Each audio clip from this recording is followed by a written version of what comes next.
Hello, WBSC and Whiskey Network, and welcome. I'm Bill Varnell, co-founder of WBSC and Whiskey Network. My co-founder, Chad, is tied up with something else today, so he'll be coming in later. Unfortunately, he can't be with us right now. So I'll begin by introducing today's panel. We have Jimmy, and I'll say Z. He can pronounce his last name for you himself.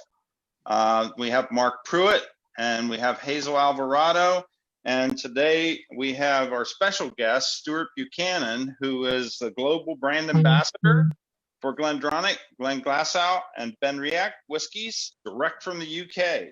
So welcome, Stewart. Let's start having some fun. Mark? That's the name of the game. Thanks very much for having me. Yeah, thanks for your time today, Stewart. I wanted to open the discussion, and you've been involved with Scotch for 27 years plus. 2020 has obviously been a very different year. How has the pandemic changed your role as a global ambassador? I must admit, yes, it certainly has been one of the most bizarre years, definitely. I actually get pulled out of Australia. I was in the middle of Australia doing a tour when it all went crazy. And strangely, well, not strangely, it was quite a funny thing, really. I was doing work through the day, and I'd be gone in bars late at night, and then I got a call from my superior at 4:30 a.m. saying, "Stuart, you need to get back." You know, I'm just at a bar here, so we had to kind of scramble and get flights and pull back out of there mid-March. But I don't think anybody knew A, how long it was going to last for, B, how we could work, how we could travel, if we could travel. But I think very soon we all adopted this way of working online. And I know myself, I've been very fortunate to have been kept busy across the world from the comfort of my armchair. So I must admit, I'm very thankful for that. So I can be in maybe Australia at 8:30 in the morning, drinking 6 and then still to US or across the world till midnight. So yeah, I'm definitely kept busy. But I also think that if we can pull a positive from this, I think that the consumer has probably been more educated than absolutely ever on single malts or even other drinks in the category, because I think this format really opens up a discussion. It gives people that kind of behind the scenes insight into what happens. So yeah, take a positive from it. And I think education has been one of those things. Do you think that this is going to be something that sticks when everything goes back to normal, whatever that is? That things like this will become a part of the norm? I think it will, because it is great. It really brings people to you. Again, it can work in hand in hand, I think, with the old way of actually jumping on a plane and getting into the market. Okay, I miss people. I'm a people person, and there's no better way to enjoy whiskey than with people. But you quite get used to this way of working and still seeing smiley faces at the other side of the screen. But I think it can work hand in hand. I personally hate to lose it as we go forward. So something I'll maintain. Yeah, no, the sharing whiskey and the experience is definitely something that we believe here. And it's great to hear you talk about that there could be a combination applied. In talking about your 27 years with Scotch, let's go back to the origins. What brought you into whiskey? Was there a tipping point, or was there something that happened? Tell me about that. Well, if you want to go right back to my birth back in 1971, which is one of the rarest vintages, of course, in single malt. I was born in a whiskey town. So I was actually born in Dumbarton. And Dumbarton had a huge red brick distillery, one of the biggest distilleries in Europe at the time, right in the centre of the city, in the town itself. Home of Allied, home of Chivas Regal. Whiskey was around me, growing up as a kid. And then my family made the move to Tobermory. It was a funny one because a lot of things happened accidentally or just by pure coincidence in some way. But I remember when I was 14 years old in my English class, and we had to do these projects for English, and there was some people doing it on rugby, some people doing it on maybe certain parts of history. I chose whiskey. So even as a 14-year-old boy in my English class, my project was on whiskey. I didn't taste it, of course, but that led me into looking at whether it was regional styles, production styles. So even back then, it's quite bizarre to think that I've ended up where I am today. That absolutely no ambitions to do so back then. And I suppose there was a little bit of a, again, circumstance there. Tobermory, where I was brought up. Just so happened, I think I can tell this story, it's been a long time, but there was somebody who was, let's say, suspended because they got some valves mixed up and the whole water went out into the sea. So I shake his hand every time I see him when I go back to Tobermory. And a job came up when I was a young 20, whatever it was, 3-year-old boy, and started working in Tobermory. So even then, as a stillman or a production operator, I had no ambitions to land where I am, and almost that I've been asked to do things along this journey I've been on, and I've never said no to any of them, which leads me here today. So I have to ask, did that project get saved somewhere? Did you ever go back and look at it? What was that, sorry? The school project that you did on whiskey, did that get saved? Actually, one of my old school friends just reminded me of that last week. And I wish I could find it. I'm sure I must have it in the loft somewhere in one of the archive boxes of my stuff. I'll need to dig that out. That would be a really cool memento to go through. On your journey, I'm sure you've received a lot of honors and accolades as a part of the journey. And one of the things is the Keeper of the Quay. And the question I have about that is, we all kind of understand what that means and what happens, or at least on the surface. What's something that was unexpected to you about becoming a member of that? Well, it's funny because every time I mention it, I don't know if you can see this, but the hair is standing on the top of my arms here, because it was in the company of many keepers and masters of the quay all over the world, and a lot of my good friends are the top of the master of the quay, and it was just outstanding, to be honest. It's such a global community of people with whiskey passion, and that's the first and foremost thing. There's so many different people from different avenues that are nominated and awarded to become a keeper. But for me, the common thread is the passion for single malt. That's what I feel. And I'm very lucky being a global ambassador. As I travel the world, I meet keepers all over the world. They are brothers and sisters straight off the cuff. So it is that great community. But what an outstanding evening. Again, in the castle there at Blair Athol, the regiment's pipe band playing as you go in. Half of the existing Scottish royal family was on the head table. These things alone will never happen again. And even to get that one-time experience, to have that. So yeah, absolutely astounding. And I didn't know I was going to get it, funnily enough. I was actually in Singapore at the time, or doing an Asian tour anyway. And then again, my colleague who pulled me out of Australia for the COVID-19, he also phoned me up when I was in Singapore and said, "Stewart, you need to get back for," I think it was, I can't remember, it was the 19th of April or October. Can't remember the exact date. And I was like, what have I done? I thought I'd done something wrong when they were pulling me back into Scotland. So eventually got everything sorted, arrived into Scotland, and he said, "Get yourself up to Blair Athol for 10:30 tomorrow morning." It's like, just off a flight from Singapore. My smart stuff, black tie. So yes, it was a whirlwind weekend, but gee whiz, I'll never forget it. Yeah, I mean, I like to believe that there's like a secret iPhone app or something, and you guys all get to message each other and talk to each other about it. And it's kind of this, it's definitely an in thing, but it is an incredible honor. And reading about it, like you say, it just kind of makes the hairs on your arm stand up. What an incredible thing. And everyone involved is that passionate about Scotch. That's a fantastic thing. That's the key. Bill, I'm sorry. Yeah, I was just going to say that's the key, the passion, and such a broad spectrum of people as well. That's what I love. It's a real cross spectrum of people. Bill, I know you had a question. You want to follow up? All right, thank you, Mark. Great questions there. So I've been doing a little research, and I'm interested in how you determine the length of maturation in the sherry cask. Yeah. If we knew, that would be the greatest secret in single malt whiskey, to be honest.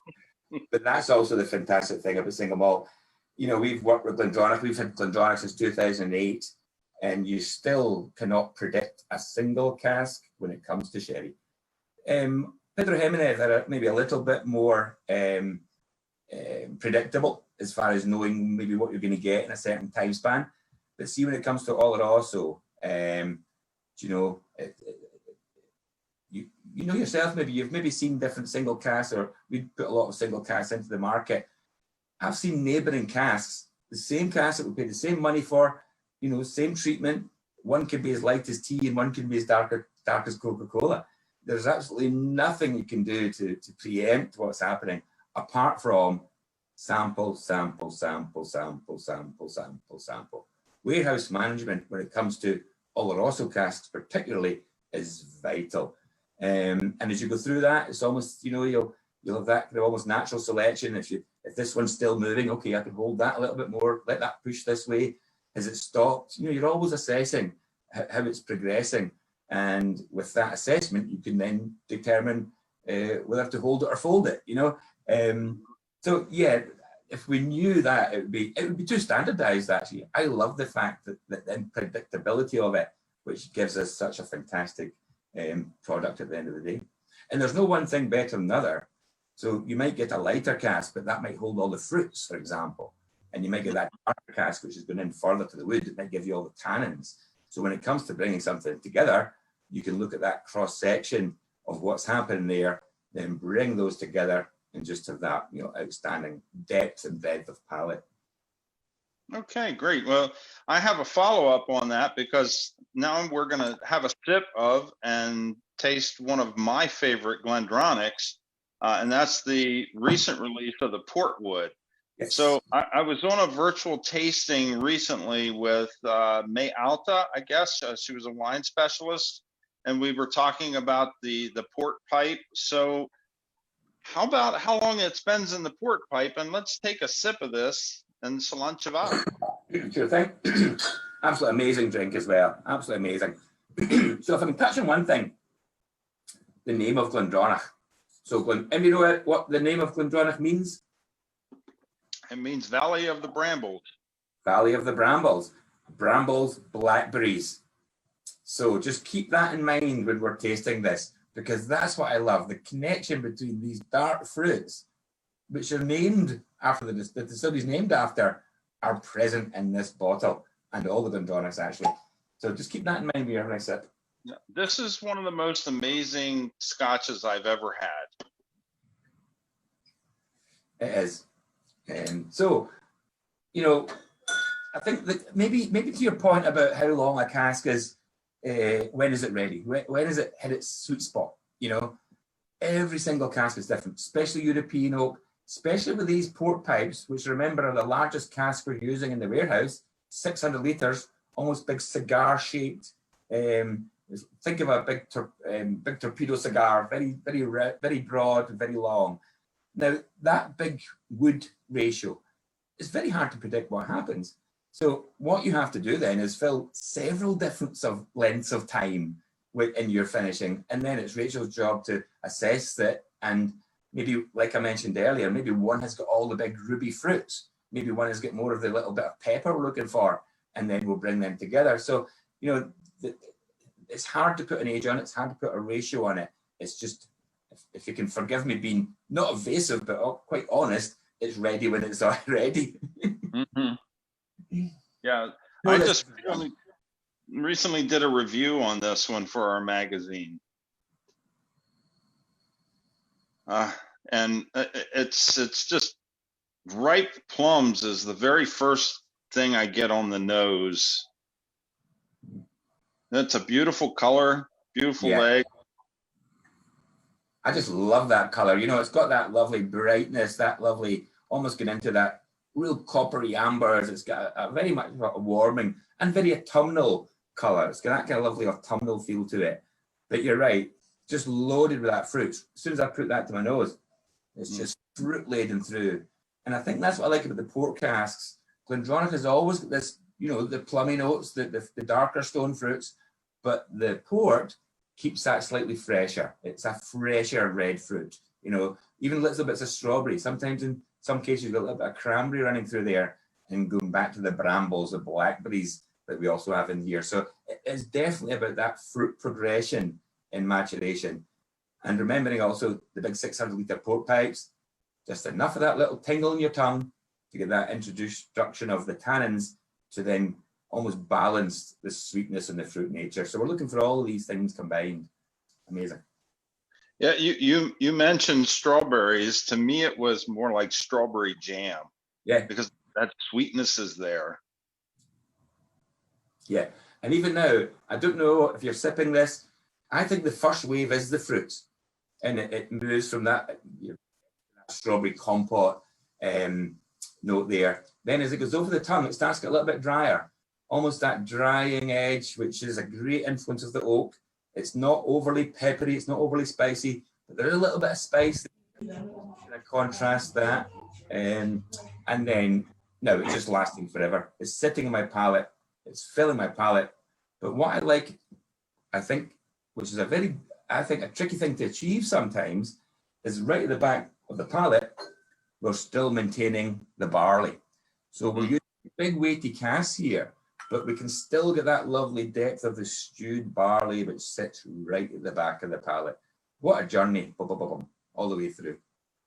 Right, and the finish is so long on this one. It's just a beautiful dram. So, Stewart, I'm going to introduce my co-founder here. He just joined us. Chad Cadden is with us on Whiskey Network and WBSE. So, Chad? Stewart, sorry for being a little late. No problem, Chad. What are we drinking?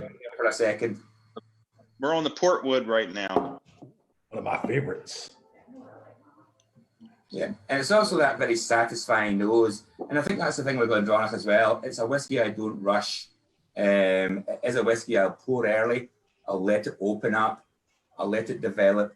I'll sit back, sip, let it open up again. It is, it's my armchair whiskey. And generally my later, you have that time to sit back and really let it develop. Bill and I just recently did a review on this, and I'm not the biggest Scotch guy. And I have to say this has probably been one of the most exceptional Scotches I've had. Just so chock full of flavor all the way through from the nose to the finish. It's an absolutely stellar whiskey. I'm super excited about this release. Yeah, and it works well. And the thing about the pour, a lot of people think, there is a wave of secondary maturation in the industry now where, port casks, Madeira casks, Marsala casks, different wine barrels of different styles, fortified wines and maybe red wines or other wine. But what I like about this also, there is a connection historically, because if you go back to 1826, when James Allardyce founded that distillery, he would have been sitting in his big house, Glen House, on site at Glendronach, port with his buddies back then after dinner. And actually, even in maturation, sherry casks didn't particularly start really taking off until maybe the mid-1840s. So prior to that, port casks would have been found as a normal barrel in your maturation.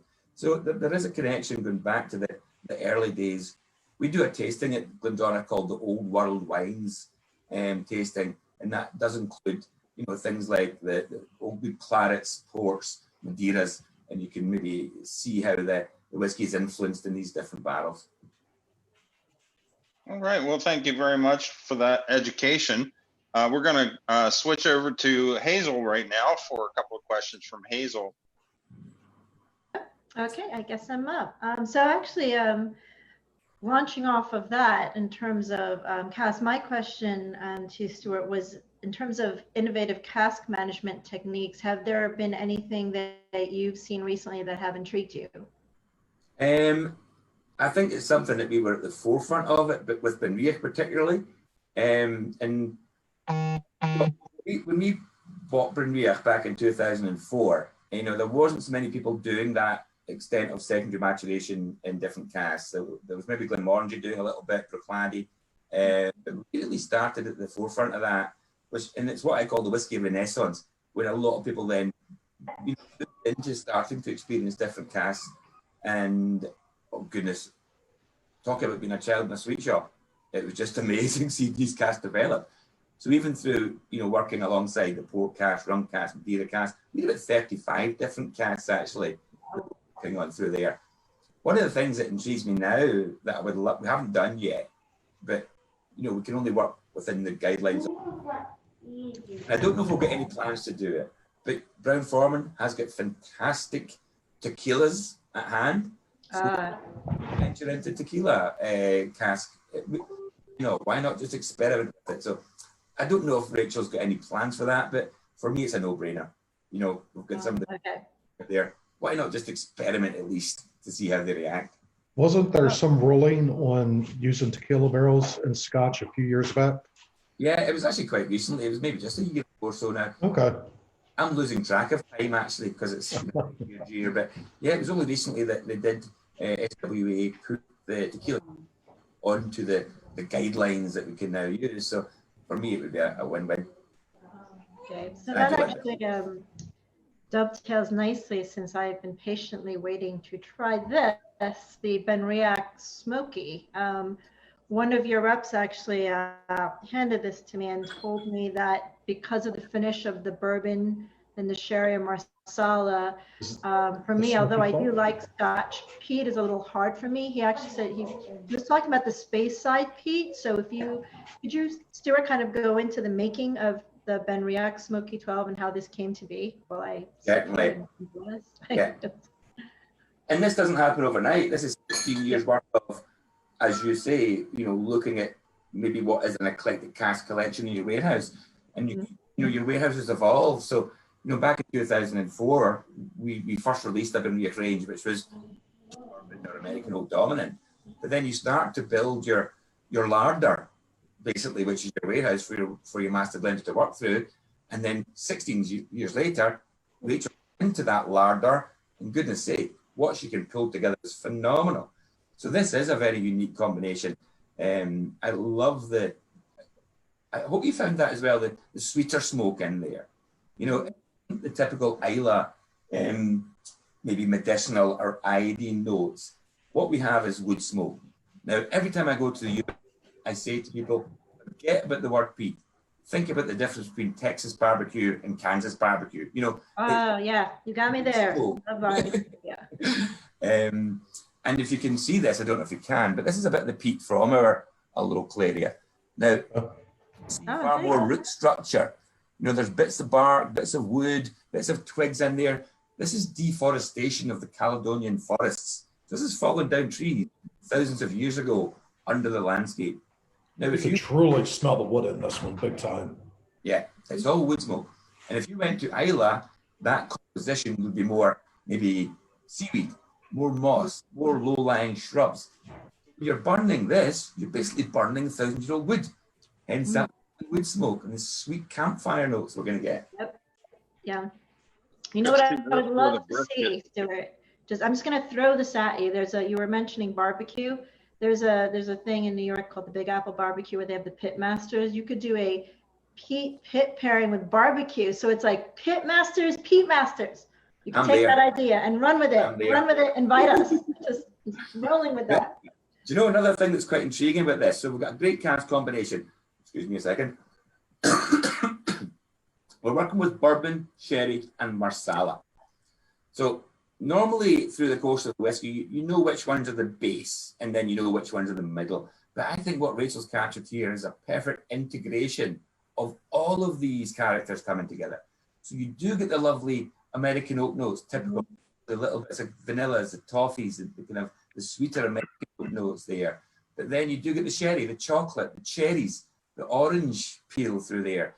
And then you get the marsala sweetness and richness of fruits, which is almost like more vanilla, more almost like caramelized apricots, So the layers in here are fantastic.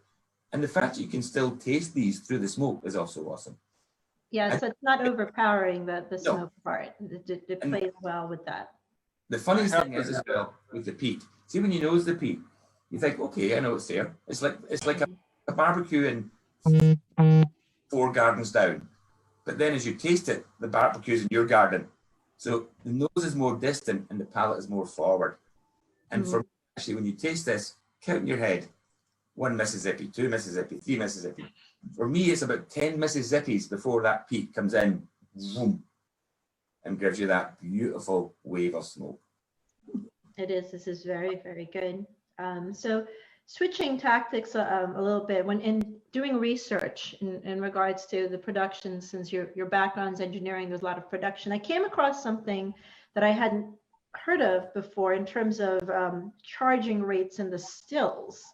And it was talking about charging rates for the wash and spirit stills. So is there any way you could kind of go through exactly what that means, how that might impact the flavor, why it's not something that's widely talked about in terms of, usually it's like still shapes and stuff. Yeah, no, I'm glad you asked that question as well, because it's an interesting question. And there's lots of little facts that I don't think are very maybe appealing to the marketers to then put on the platform to say this is, you know, the way we do it. There's many things that are missed in production which are really important, but maybe don't get the focus from, you know, the marketing department. Maybe it isn't as the still shape, for example. Mm-hmm. But one of the great things about that, it's a very good point, because if you think about what you're doing, you're boiling your still up, and you've got to remember each of these alcohols, let's call them, for argument's sake, that are coming over, have different boiling points. So if you simmer your boil slowly, you're going to get the higher ester compound, which are the more fruit-forward notes. Now, beer runs extremely slowly. It's got a very broad middle cut. So we're pulling all the very high volatile alcohols first and getting all these fruit notes. And that's why for me, Bermuda is one of the most fruit-forward spirits in the market, because of many other things, but that particularly. Whereas if you're boiling hard, which isn't a bad thing, what you're going to be doing is bringing different alcohols over, and generally maybe even a little bit of the beer. And that's not a bad thing either, but then you're going to get some more nuttiness, maybe then more of the richer barley notes. So, yeah, I always say there's no right or wrong. But each one of these small factors will impair the flavour further on. And people can do these things on purpose. If I know of myself as a production guy, if I went into the still house and I saw one of our stillmen boiling the still up this, I would say, get out, you know. But that's not that it's wrong, it's just that it doesn't fit our profile. Where other people may want that little bit of boil over to add that different level of influence. Okay. Thank you for answering that. So I'm going to switch over and introduce you to Jim Zadrozny. Did I get your name right there, Jim? Right. Okay. Who has more geeky questions for you? And Jim, what are you drinking? Well, cheers. Thank you. Cheers. There we go.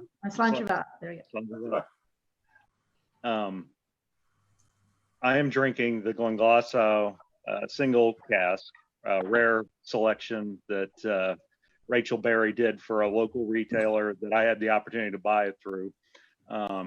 It's only 9 years old, which kind of gave me pause. And like, what am I going to be getting with a 9-year-old single cask? But it was done in a sherry butt, PX at cask strength, and the color on this is just phenomenal. I mean, it has really, really good, deep cask interaction with that new made spirit. Yeah, it's good. And what I'm getting out of it is pretty much what the tasting notes kind of throw out there with. So you got the orange, like a dry cocoa going on, and then of course when you actually do taste it, there is absolutely no sulfur.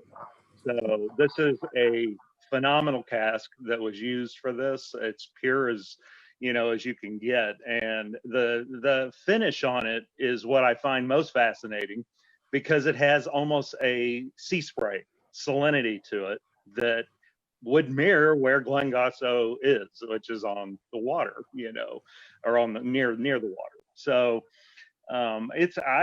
what do you think about this particular selection? And again, being that it's so young, it's a very, very impressive. You know something? It's full stop. It's a phenomenal little distillery. And I first was aware of it when I was surfing in Sandend Beach. So when I moved to Elgin back in 2004, I did go to the Sandend Bay, which the distillery sits on, and surf there. And it wasn't open at that time. And obviously, as a distillery person, I was looking up at it.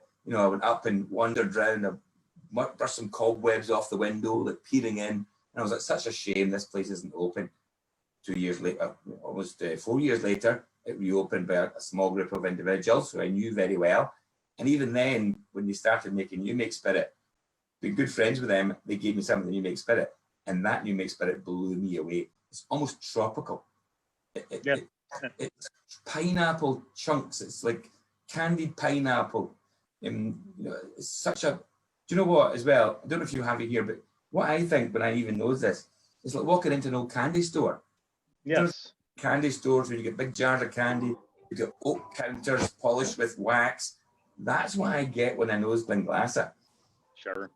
Unfortunately, I'm old enough to remember these kind of candy stores. It almost kind of reminds me of a sherry Barbados style rum in some ways.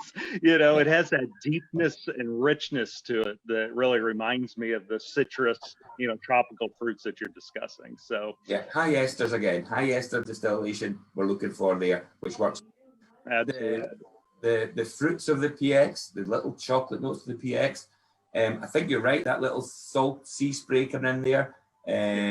There's also something about Glenglassaugh in its production which is very unique because, we do get some microflora interaction in our fermenters, which is something we can't control. We'll use distiller's yeast to kick that fermentation off, but we also get this additional interaction with microflora in that landscape between the distillery and the beach. And that just brings us added edge of, is it umami? I don't know. I just used to call it funkiness. It just adds that edge of something which is very unique to Glenglassaugh. And, it's just we're moving now into the age statements here with these ones. And I'm really looking forward to the next 5-6 years when we start getting age statements of that beautiful, very unique little distillery. Well, it's exciting. That's what I always, that 9-year-old, if you ever have a chance to try it, anyone, it's really, really good. And my technical question, go ahead. This is 46, this is 56 ABV. So what's that, 112 proof? Now, it doesn't feel like that. Normally we expect some young spirit there or some lingering spirity nature, but it's all beyond its years. That's what I would say with them. As I was just thinking, it's like it drinks like a 15-year-old or 18, even. My technical question is in the Scotch community, you always hear about non-chill filtered and added color. I'm pretty sure this is non-chill filtered and no added color in what I'm drinking. But do you ever think that there is a time in a Scotch where you would want either one of those things to take place? Can you imagine a time where a whiskey would actually benefit, or a Scotch whiskey would actually benefit? Yeah, definitely. Well, I think there's two things, and actually both of these things are driven by the consumer. Funnily enough, chill filtration is driven by the consumer because they don't want a cloudy whiskey. Right. Add water to it or ice to it.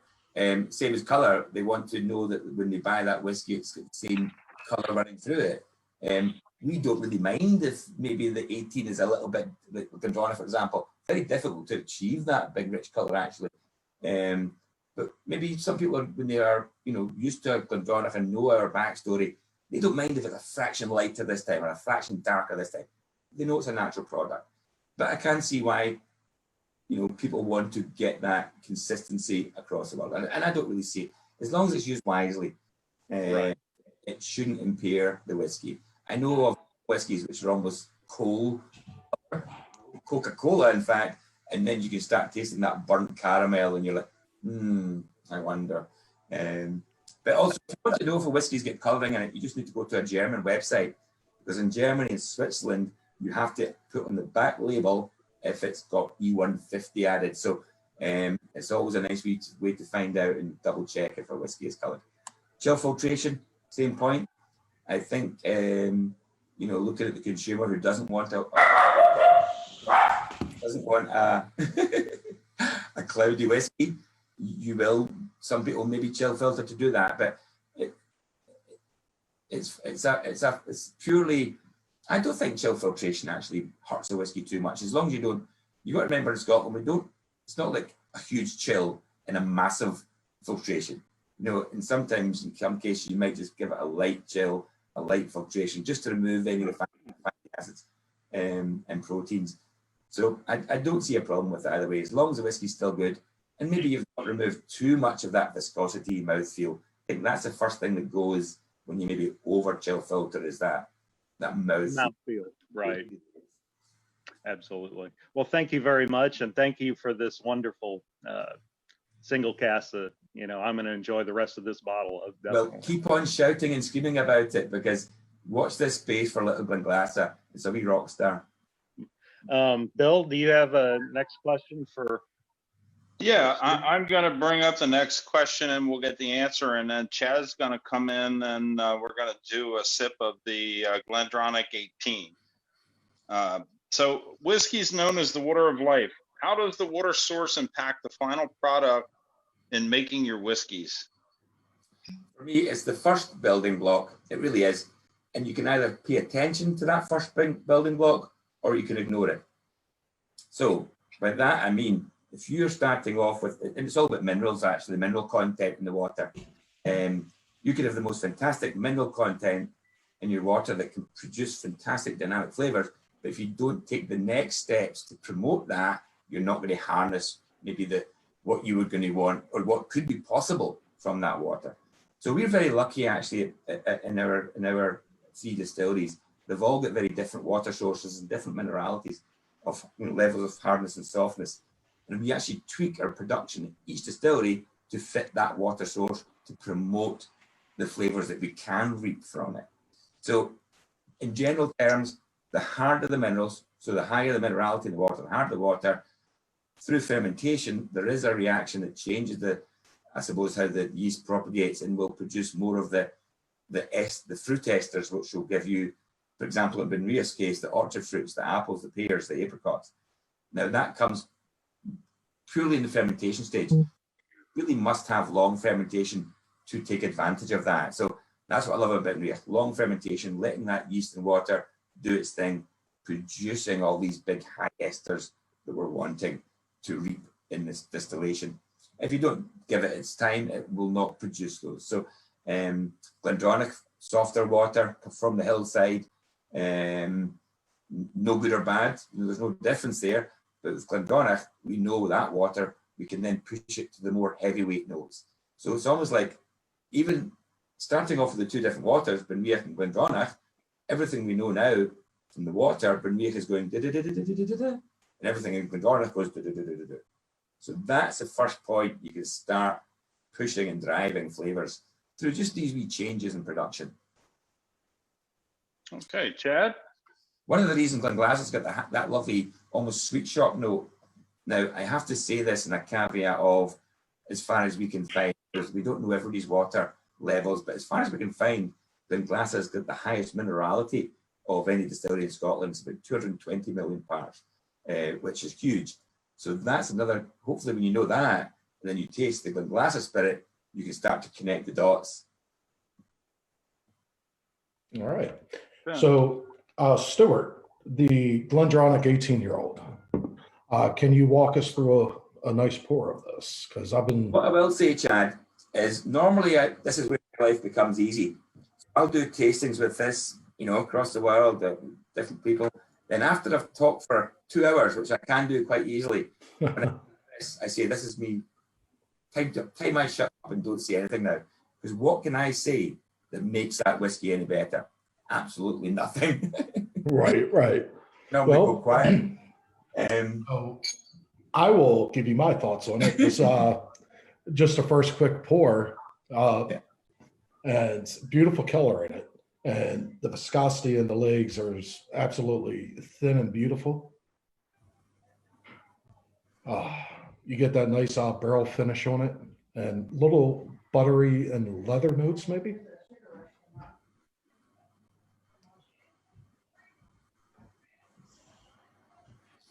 You don't get whiskeys like this anymore. You really don't.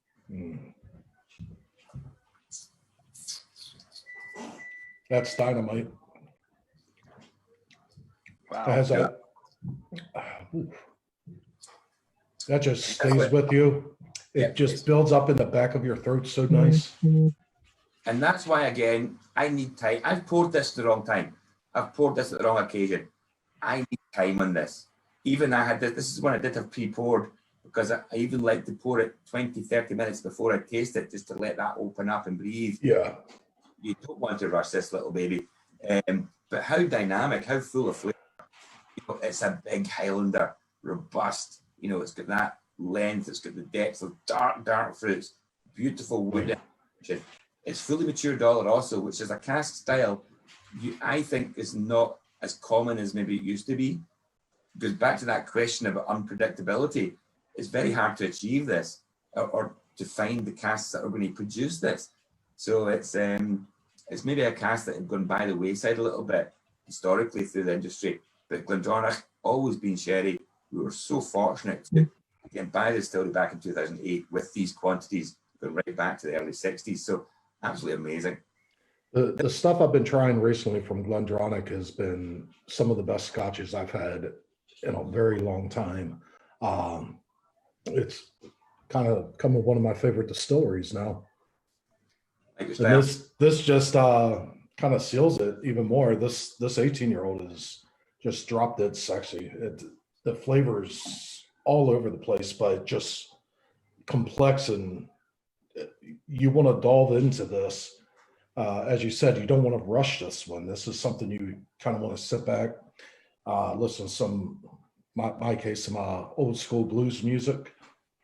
Well, I'll tell you one funny thing. We had I'm sure you're aware of our 15-year-old Glendronach. Now, it was off the market for a long time, and it was actually one of Rachel's first jobs she joined us was to reintroduce that 15, and it was really cool because Glendronach's still shapes are of a saxophone shape. So the wash stills have got this lovely gooseneck, which is like a saxophone. So we had all the lights off in the still house, the big glass windows. We all walked down there with some great media guys and writers. The lights were off, and then the lights came on. Then this saxophonist started playing his tenor saxophone in the still house as we all tasted that whiskey. Another moment I won't forget. But yeah, so that's just another wee memory I have of Glendronach. But these are crazy. Old school, big rich Highlands, very great casks that we're getting. They are good, fully matured Oloroso.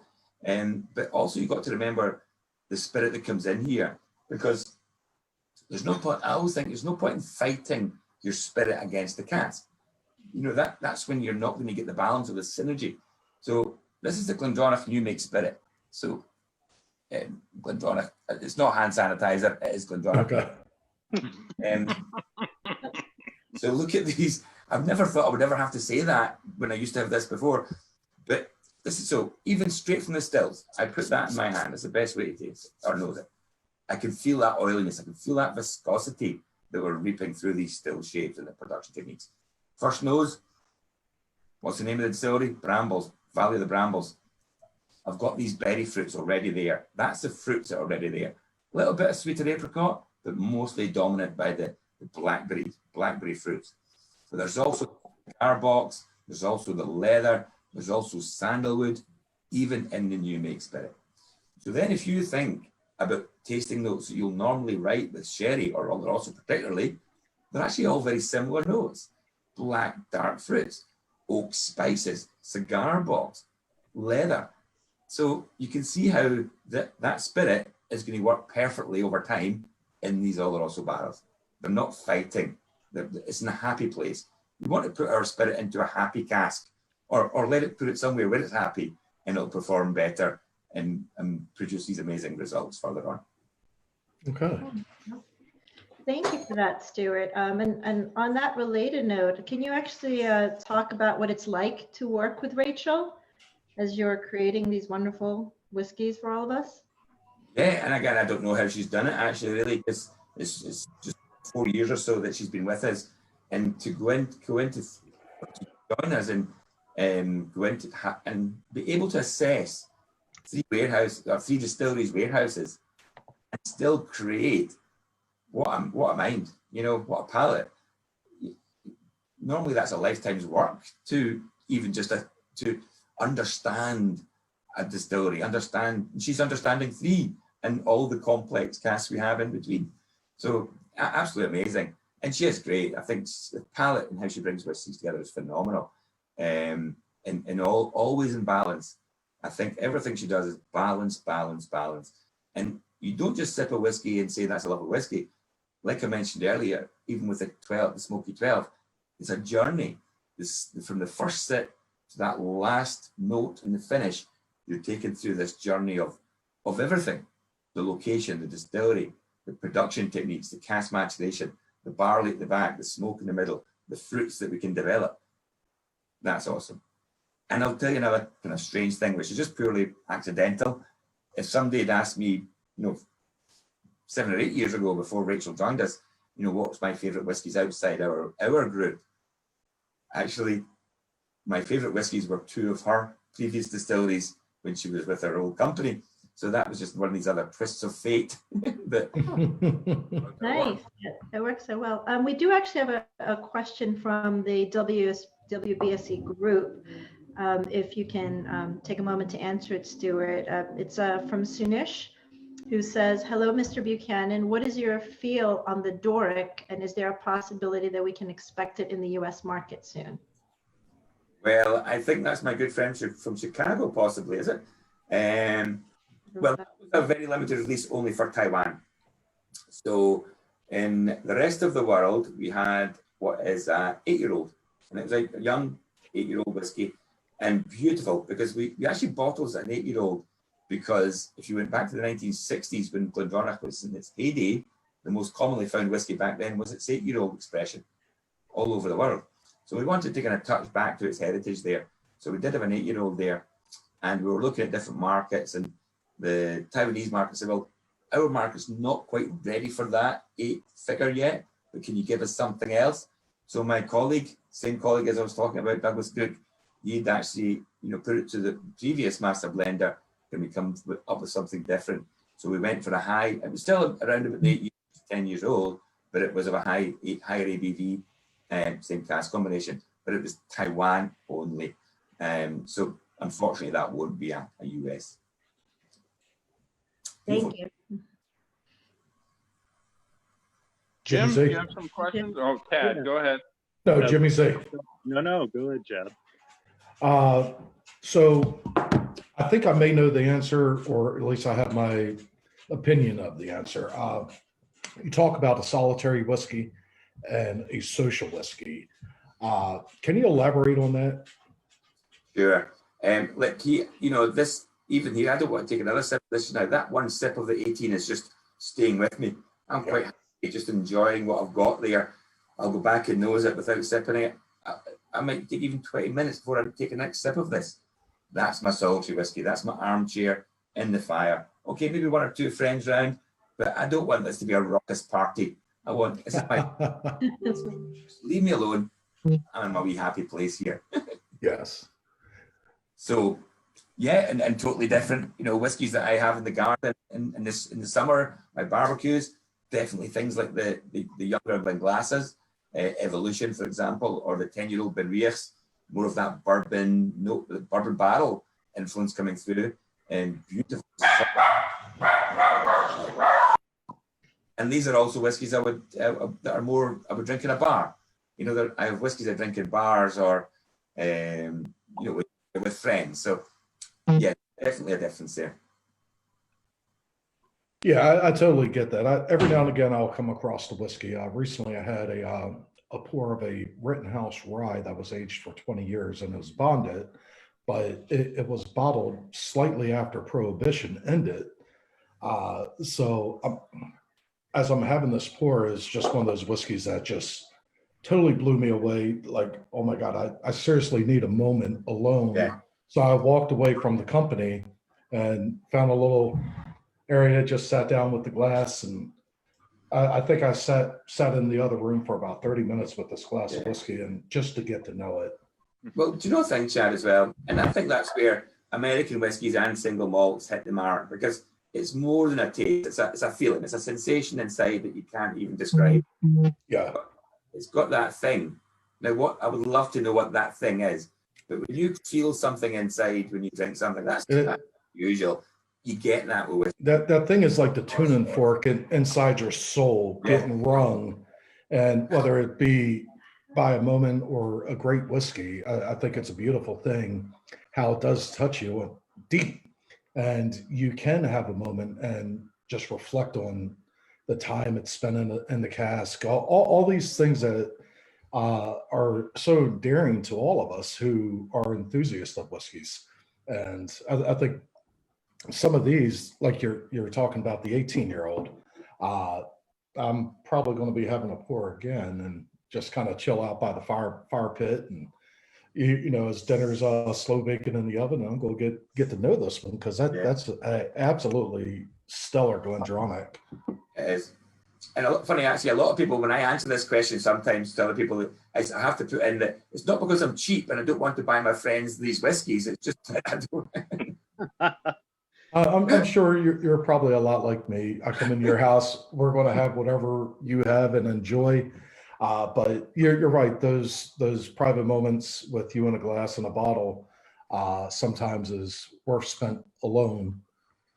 You saw the picture I put on the page earlier, so you can see that I'm not short of choice here. So absolutely. So, Stewart, do you do what I do for Whiskey Network outside of drinking and enjoying spirits, which we all do, is I do like cocktails. And do you drink cocktails first, or? Yep. And if there's one great thing that's come out of the lockdown period is, well, maybe more through the summer, that was it. I could not wait until 5:30 on a Friday, because I was straight in, getting my stuff out there, getting into the garden, again by the fire pit in the evenings. It's quite dangerous when you're on, because even two of my made cocktails can make your evening get a bit fuzzy. But I do love a cocktail. I'm a big fan of penicillin, for example, and we make a fantastic penicillin with our Benriach smoky whiskies. Nice. I like the sour and I like the sweet, and what a balance when you bring them both together. So would that be considered your go-to cocktail that you like to drink the most? It would be something like that. Yeah, I must admit, when I'm in Texas, I don't know why it's always Texas, but I do like a good margarita when I'm in Texas. But if I'm looking at whiskey wise, definitely there. But funny enough, tomorrow I'm going to do some cocktail work, looking at a cocktail for our visitor centre, which will be based around our non-smoky 12 Benriach. And what I've done with that is almost do a slight variation of Manhattan. So the nose of the 12 without the smoke is very much orange, it's very much cherry, chocolatey notes in there.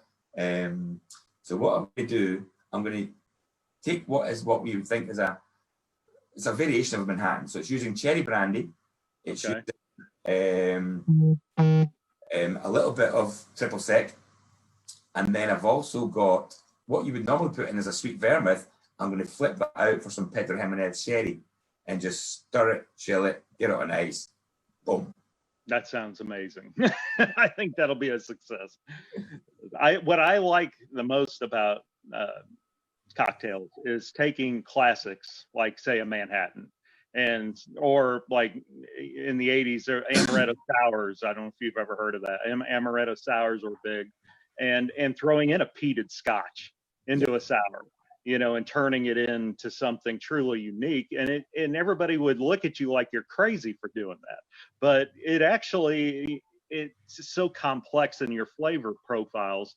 And if you're a Scotch drinker anyways, you're pretty much used to complexity in what you're trying to achieve. So that's kind of what I try to do. And it sounds to me like that's what you enjoy doing as well, kind of experimenting and tinkering around. So. Yeah, and again, that's just a great part of my job, and it's a great experience I love when I travel, because I go to the best bars of the world. I'm working alongside some of the best bartenders, even like Bar Show Tokyo, for example, when you've got the big competitions of the top bartenders in the world coming to be in front of you, and I've worked alongside them. I'm like a sponge. I'll take these and go. Absolutely. Do you enjoy, what are like some of your other favorite spirits outside of, say, Scotch that you primarily, enjoy drinking? It sounds to me like you're pretty eclectic in your taste, but yeah. Like, let's say that if you're in the United States, do you like drinking bourbons and American whiskeys and ryes and things like that as well? Yeah. So I did say that, again, when going back to the question with Rachel, about working with Rachel, that I did admire her work, and her whiskies previously were some of my favourites outside the group. You will not believe this. See, when I knew that our company was for sale back in 2016, You know, it was a very emotional time. I was like, oh God, what's going to happen? But see, when I heard it was Brown-Forman, I was smiling from ear to ear, because even back when I was legal to drink, and maybe a little bit before, Jack and Coke was my place to go, back when I was 18 years old. So I was like, yes! And obviously my taste progressed a little bit since then. But yeah, huge bourbon fan. Very lucky since Brown-Forman acquired distilleries that I've been in the US so much. Basically, for the first 3 years, I was spending 6 months of my life over there, getting great friends throughout the industry. And there's a lot of bourbons I do love. There's a lot of funky ones, and maybe one you'll know up in Detroit, which is a good one. Sure. Okay, Bill, I'm going to throw it back to you and go. We have a couple of off questions that we would like to know what your comments are on. Do you prefer to drink your whiskey in a specific type of glass? And if so, what type of glass is that? You're right, I do. Well, I say that I'm not that fussy particularly, but see, and I poured this particularly in the Glendronach 18 in this stem tulip, because I do like the stem tulip if it's something I'm going to take my time on and nose more. You know, if I'm looking for something that I'm going to let sit and open up, that for me is a great glass to do that. But also, I'm going to nose this more than I'm going to taste it in some cases over time. So I want something that's going to funnel, you know, tighter in the narrow in the top, funneling that nose up. And also, I do like a stem when it comes to something I'm nosing. It's not kind of changing it and warming the glass maybe with my hand. So I do love a stemmed tulip glass mostly for the nosing front, actually, more from the taste. Glencairns are fantastic.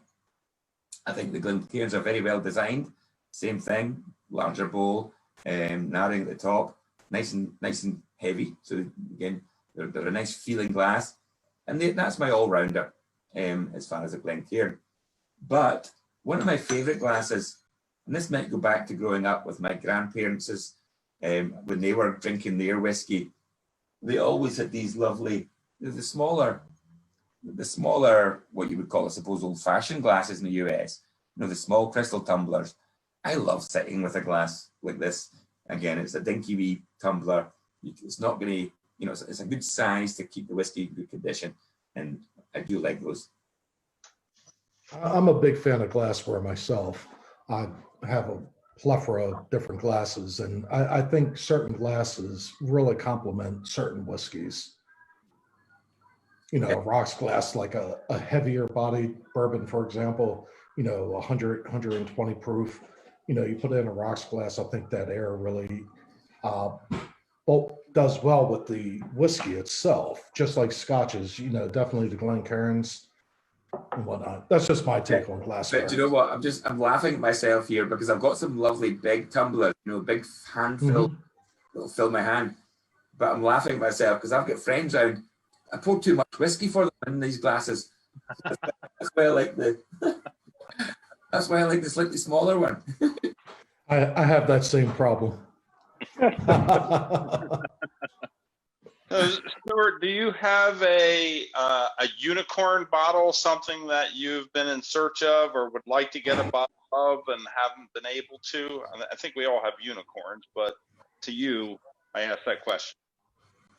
Do you know something? I was trying to think about this earlier, and I can't really think of any. What I would say, if I had a magic wand or a time machine and I could go back in time, it would be. Do you know what I would love to do? Is be in the industry in 1898 or something like that. You know, and taste what they were tasting back then. You know, that's not only that's from a production point of view. Wonder how that new made spirit would have tasted back then. I wonder what they were drinking back then. If I could have a time machine to go back to that point, that's what it would be. Or even slightly before that, and share a dram with James Allardyce up in Glen.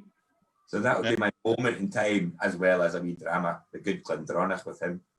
I asked a question to Chris Morris of Woodford Reserve Brown-Forman, and I thought it was a really neat question. Is how would the people that started the distilleries way back think of what we're doing today, or like in your case over at Glendronach and Ben Riach? what would the people that founded these distilleries way back in the 1800s think of what's going on today? Yeah, and I think you would hope in today's terms that we haven't removed too much of that. And I think we have, we're lucky with the 3 distilleries we have, as much as they've maybe changed and progressed in the last 100 years, they're taken from that same model and we do a lot of the same things there. So I think there would be a wee nod there from whether it was James Allardyce and Duff. I think they would be nodding quite happy at what we're doing. Because these pioneers, they had pioneering spirit.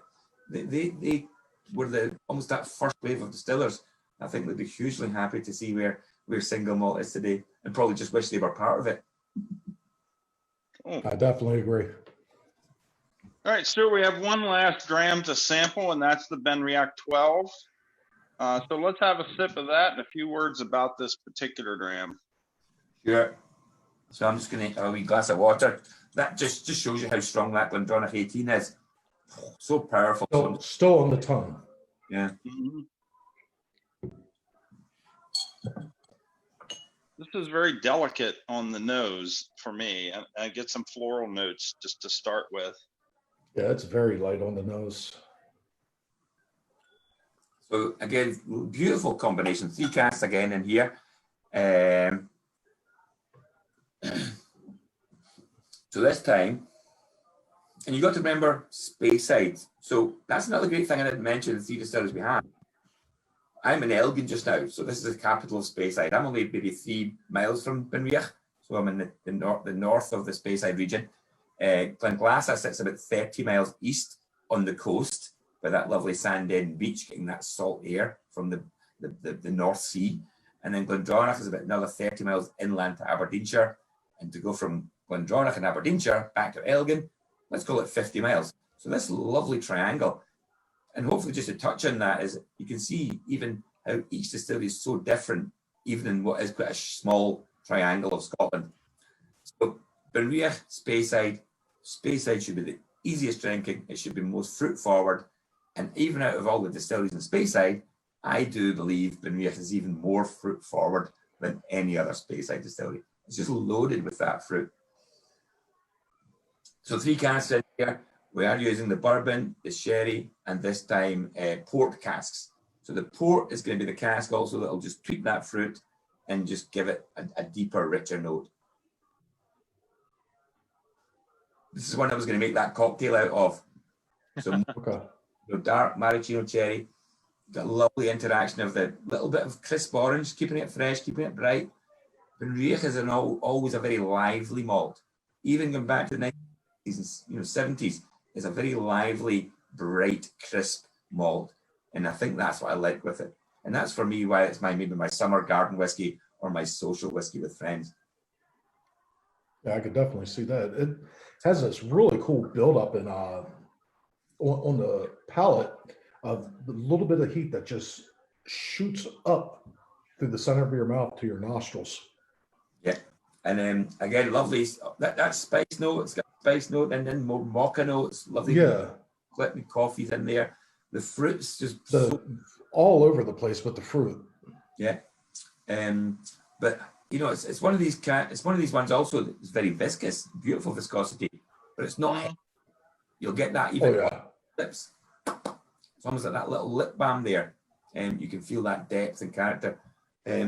This for me, so drinkable with friends. It really is. So this is the social whiskey. Yeah.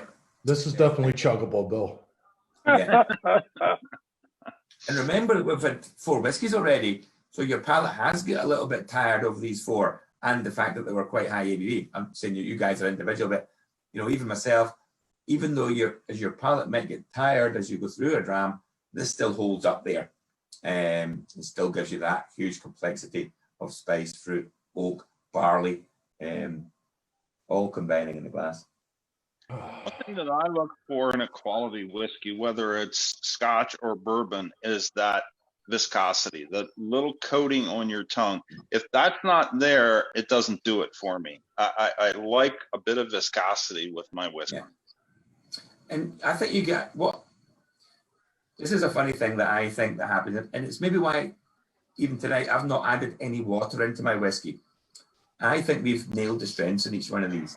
Now, you quite happily put a little bit of water in. That'll maybe pull up the fruits a bit further, or if it's a smoky whiskey, it might bring the smoke a bit more forward.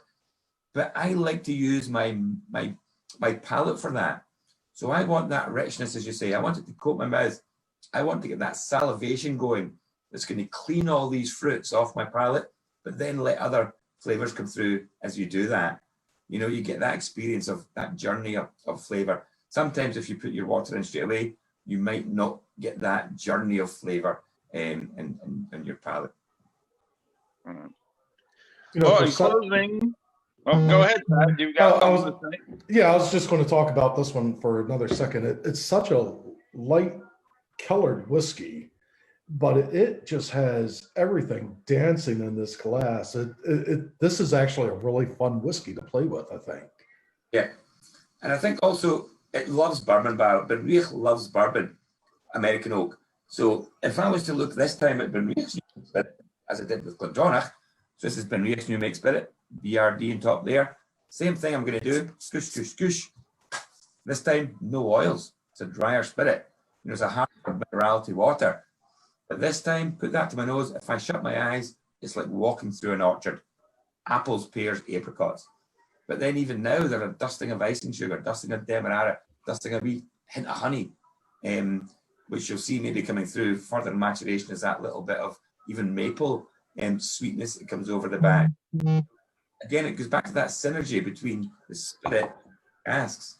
We know that, again, the palate of the spirit is going to be perfectly balanced with the cask we're using there, and just build and almost like continue to build these layers of flavor. That's what Benriach's all about, building their layers of flavor, not only within cask maturation, but all the way up through production and ultimately cask maturation. All right, great. In closing, Stewart, Chad and I, along with the Whiskey Network team and WBSC, would like to thank you, Stewart Buchanan, keeper of the Quake, for all your enlightening insights today as we raise a glass to you. Salant Shava. Salant Shava. Thank you for having me, guys. It's been fun. Salant Shava.